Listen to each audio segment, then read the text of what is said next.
Hey, how are you? I'm SliceofOtaku, and I really like the Voltron Legendary Defender series, and although Season 3 is thus far my least favorite of them all, with it came my new favorite character, the fearsome tactician, Prince Lotor. I mean, Lotor's demeanor, ambitions, and capabilities are all right up my alley when it comes to preferred character traits. I love intellectual characters that tailor their minds to think multiple steps ahead, and Prince Lotor does just this, keeping pretty much everyone around him on their toes. This is a man that exerts a fabulous pressure and an air of nobility that is carried around both friends and foes, unwavering to any sort of feeble-minded discrimination. Prince Lotor, unlike the vast majority of his people, does not believe the Galra to be a supreme species, with all others being lesser in comparison.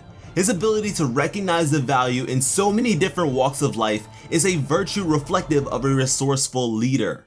Why discriminate when everyone can serve a purpose, when everyone can be used as a pawn? Their lineage means nothing. That sort of bias would only serve to hinder his perception, thus limiting his plans, which he'd deem unacceptable.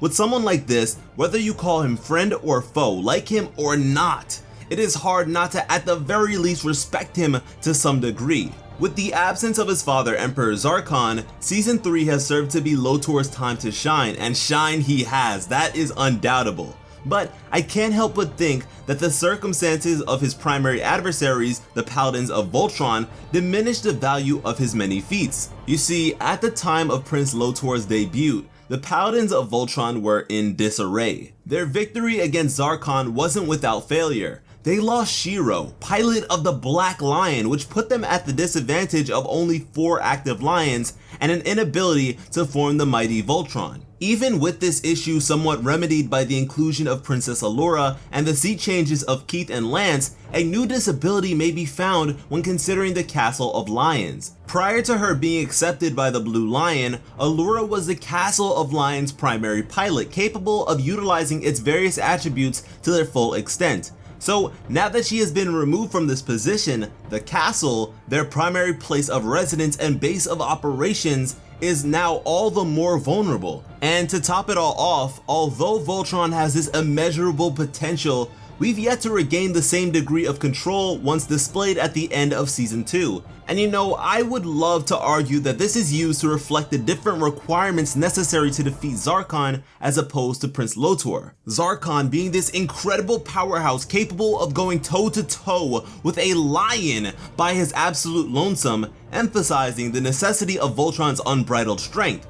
Whereas Prince Lotor's ingenuity and flexibility emphasizes the need for a far more advanced tactical approach and synergy amongst paladins. But the issue here is that in Season 3, the paladins very much struggle to work together even without the threat of Prince Lotor.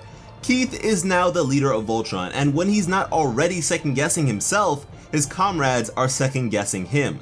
And with the 3 Lion pilot changes, the majority of the team has struggled to adjust to their new placements. Sure, Lotor is an ingenious leader and strategist, but what does that matter when his adversaries are already struggling to sustain themselves even without his intervention? What would truly be impressive is if Prince Lotor could outsmart the Paladins at a point when they feel on top of the world, just when the universe is able to truly see Voltron as a suitable beacon of hope, pull the rug from under them, toppling their confidence, having them at his mercy. Now, I will say that it is not too late for this to happen, at least not entirely. When Voltron Legendary Defender resumes, if the Paladins are able to completely regain their previous footing, or even go beyond that point, I hope that Prince Lotor can still compromise them to the same effect, if not even more so, because after all, the bigger they are, the harder they fall. A big issue with this possibility, however, is the re-emergence of Emperor Zarkon, who reawakens at the end of Season 3.